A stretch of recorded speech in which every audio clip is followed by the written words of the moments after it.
walang nakukutan sa inyo mata, nabubuisit man ako. Yusek, how does the palace or how does the president view these moves by Congressman Barzaga? He said he would file an impeachment. He called for people power to oust the president. He called for the president's resignation. While the congressman's ways may be unconventional, he is certainly getting a lot of attention.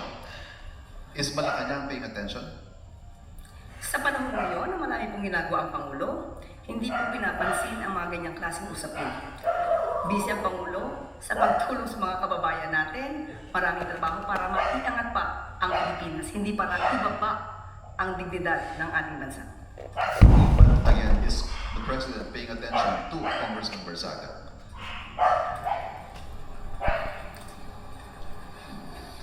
Just a smile. Not just a smile. Next question. Paano just a smile? Diba gumagalaw na nga yung mga galamay ng Malacanang diyan sa House of Representatives, ha? Meron na akong ethics complaint laban dito kay Congressman Kiko Barzaga. Pero naman sabihin na hindi pa gumagalaw, just a smile. Ibig sabihin ng smile na yun, tinarog natin, matatanggal na yan sa pwesto. Pero lang naman mga babae. Question is from Katrina Domingo, ABS-CBN. Ma'am, do we already... Alright, you ready for this? Are you ready for this? Look, with the push of a button, this laptop's display can go from 14 inches to 16 inches. This is the Lenovo ThinkBook Plus Gen 6 rollable laptop. And it's very different from other laptops out there because the display actually extends upwards. The aspect ratio is a little bit different. Either way, this is like a regular laptop with an extendable display. You have your Intel processor inside of here. It's a Lunar Lake CPU, so really good battery life. The port situation is kind of lacking. There's only 2 USB Type-C ports. I'm glad they included a very small GAN charger. The display technology itself is obviously OLED. It has good pixel density and obviously color reproduction. And the overall keyboard feels fantastic to use along with a haptic touchpad. Now I'm going to be reviewing this thing, so make sure to drop any questions that you might have. When this guy went to this restaurant, he placed this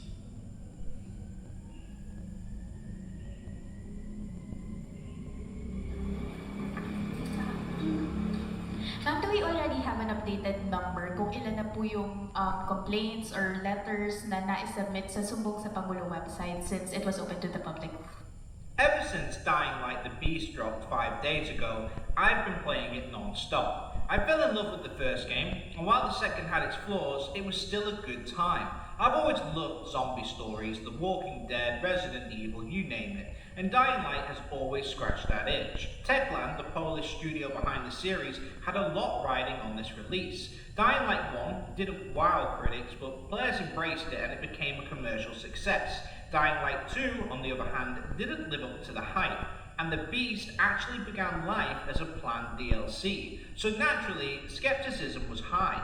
Would it just feel like an overpriced DLC, a reskinned version of Dying Light 2, or had the formula finally lost its spark? I'm happy to say that for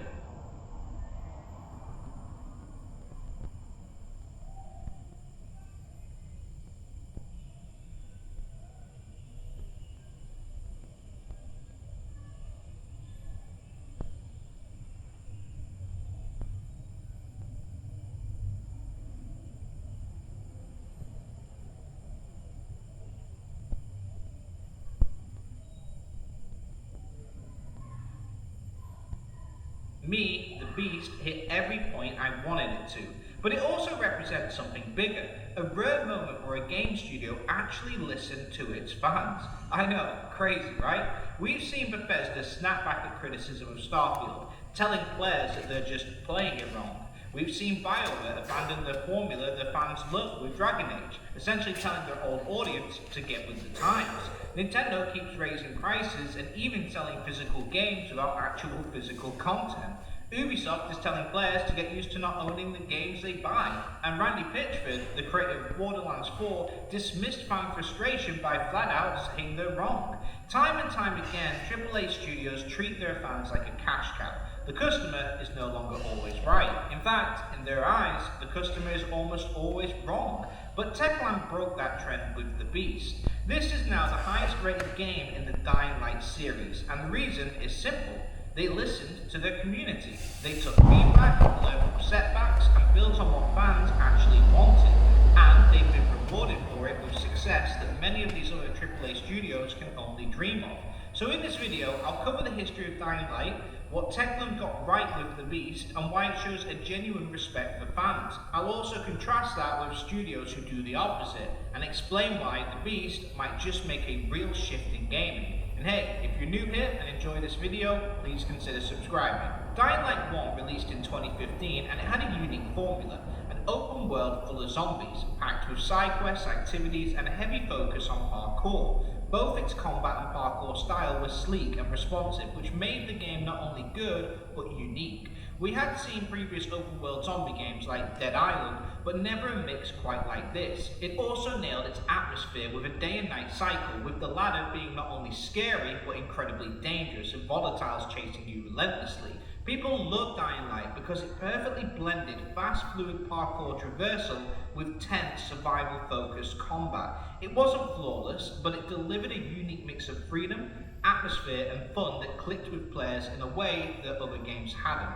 Although critics graded it as okay with a 74 score, it was really a hit with the players and was both a commercial success and a fan favourite. Its main DLC, The Following, expanded the formula by opening up the world with wide rural environments, adding vehicles for traversal and combat, and delivering a darker, more ambitious story that raised the stakes beyond the base game. The writing was better, the world was larger, and the addition of vehicles enhanced the experience. This DLC went on to score incredibly well and is well known as being one of the greatest DLCs of all time. Dying Light 2 released in 2022, and despite appearing on the surface to be an improvement overall, it kind of didn't reach the heights. Now on paper, it was better. The open world was bigger, there were more quests, decision making was added, there were multiple ways to travel the map. It was essentially Dying Light 1, but just bigger and better. Yet it disappointed many fans of the first game because despite being bigger on paper, it lost much of the magic that made the original special. The massive map often felt empty and repetitive, with activities lacking the variety and density that players loved in the first game. The new stamina system frustrated players by limiting parkour freedom, making traversal feel less fluid. The story, which was hyped as a branching narrative with meaningful choices, ended up feeling flat and forgettable, with weaker writing and unmemorable characters, and the nighttime, which had been so deadly in the previous game, felt far too tame and safe. To make matters worse, the game launched with technical issues and bugs that further hurt the experience. For fans that loved the tension, atmosphere and tight gameplay loop of the first game, Dying Light 2 felt bloated, less focused and ultimately less impactful. That being said, the game scored well enough and it was a commercial success, but this was definitely a worry for the studio Techland. Critics often complained, saying it's just more of the same without adding enough new elements to make it stand out from its predecessor.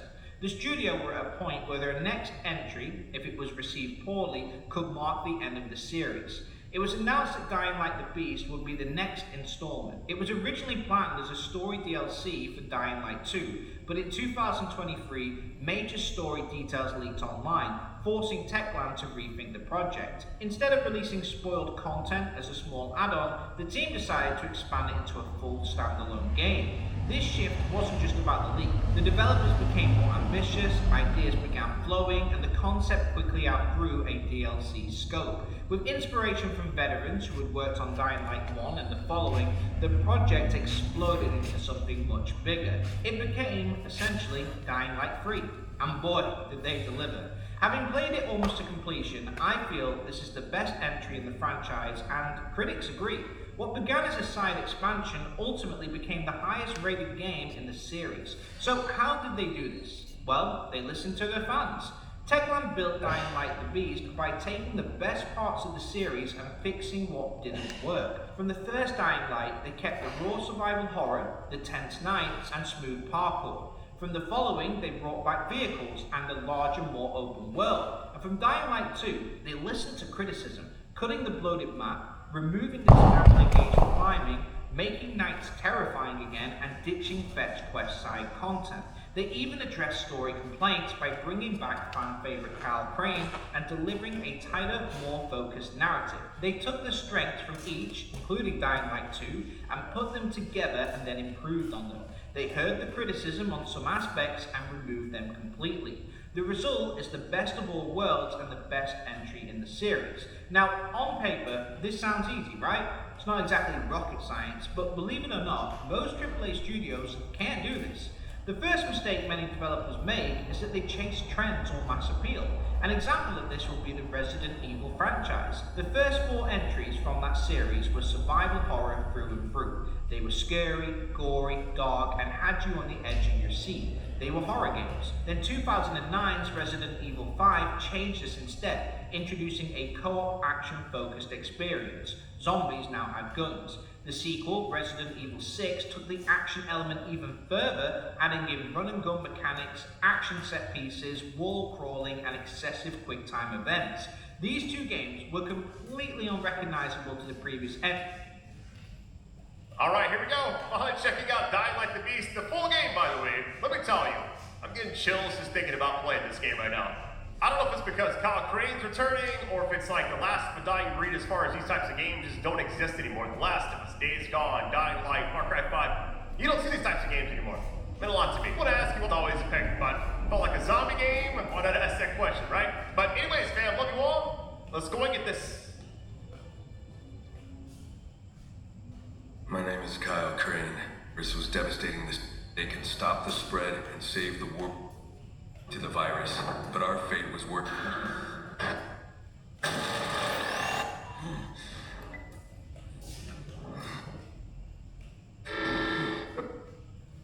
If he finds out,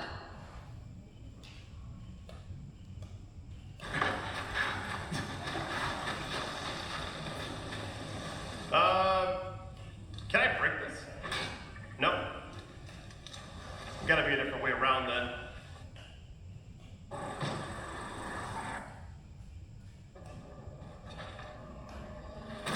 No way. I took a little damage, but it's all good.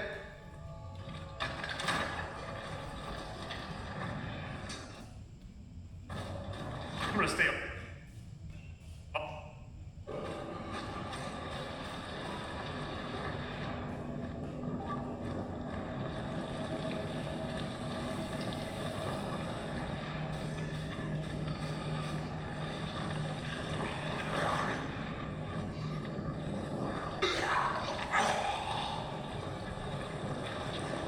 Yeah, this will work.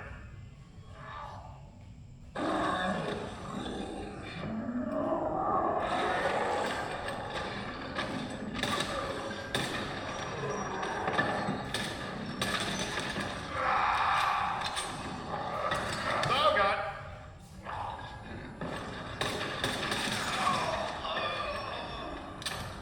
Fireballs, it's okay. Wasn't hitting many shots anyway, so it's all good.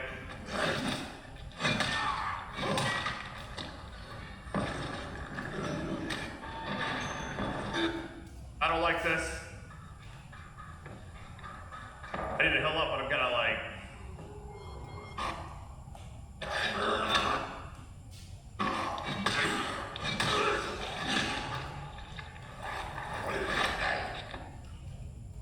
Maybe this right here. Give me a little bit. I'll take it. Eat the energy bar. Alright, we're good. For now.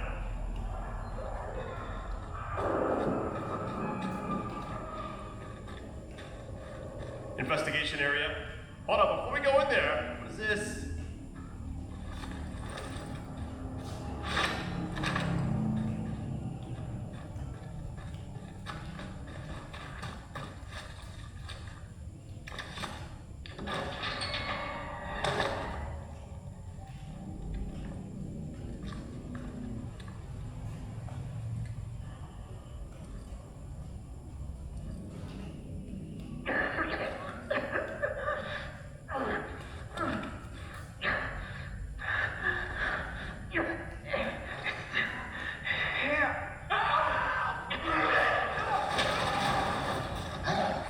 Fuck.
attack the town hall.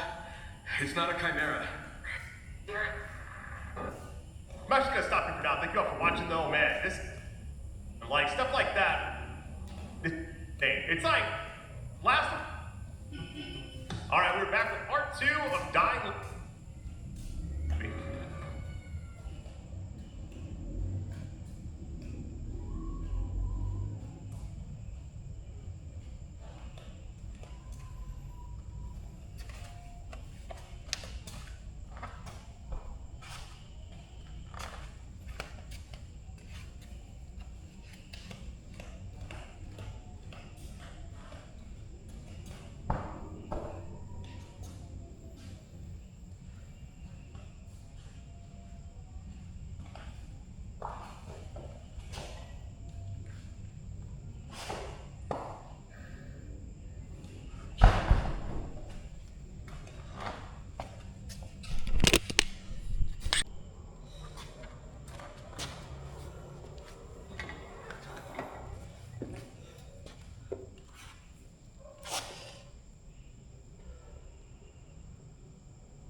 Wala na pati kuryente. Oh my God.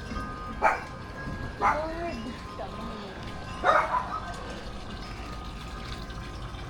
Palagi ay kusog pag yun ni. Yung pila pa ni Kadis.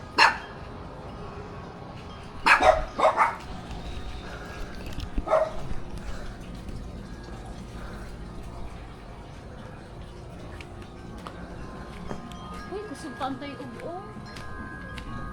Sila Dudong wala dito sa Pikas Balay. Ang gawas sila tanan.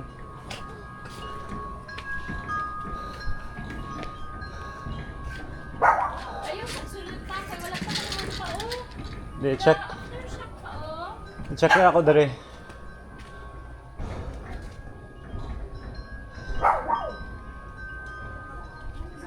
Sama pusing sa...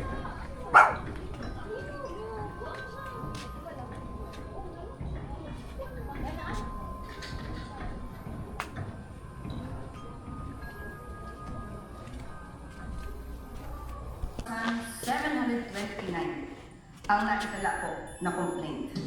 At bukas po siguro mas magkakaroon po kami ng detalyadong report. Kung ano na po ang nangyayari at ano na po ang nasusolusyonan o ano na po yung nagkakaroon ng mga action. Next question. Follow-up question, sorry. Until when po mananatiling open yung sumbong sa Pangulo? Until the end of the President's term, or will there be a sort of a cap to close the website and focus first on what has been reported? Tingnan po natin. Kasi kapag ka po naman wala ng report at natapos na at wala nang pumapasok, maaari na po siguro ito isa na. Next question is from Anso Verano, Momorajo. Yusek, good afternoon. Yusek, reaction lang ng Malacanang o ni Pangulong Marcos sa first ever joint activity between Philippine and Japanese militaries sa ilalim po ng Reciprocal Access Agreement. Ongoing po ngayon ang Doshin Bayanihan 525. Ito ay isang combined exercise between the two countries. Ayon sa National Security Council, ang nasabing inaugural activity ay isang strategic milestone in the operationalization ng RAA.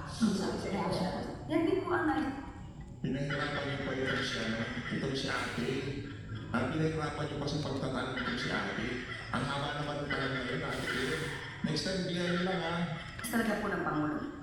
Magkaroon ng reaffirmation ng ating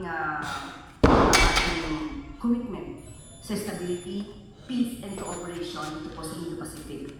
At hindi lang po ito ang nagpapalakas ng depensa, kundi Sa Kamara po, mayroong resolusyon na nagpapa-investiga sa tinawag na haunted hospitals ng DOH.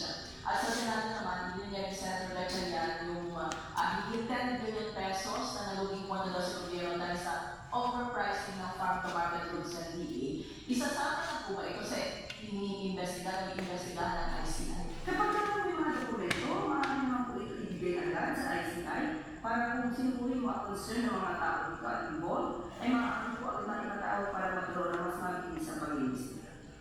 Pwede po itong isabay dun sa ongoing investigation? Yes, ako. Ano po naman ang infrastructure na optional? Grabe na talaga. Palo-palo mo sila sa atin sa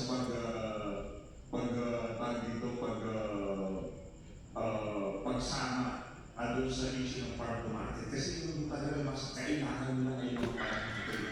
Pahulunan yung issue kasi ito hindi natin maikumita ng panahon natin dito. Diba? Nagkakaroon kasi ang marami ang farm to market goal. Ha? Saan ko? Kasi ito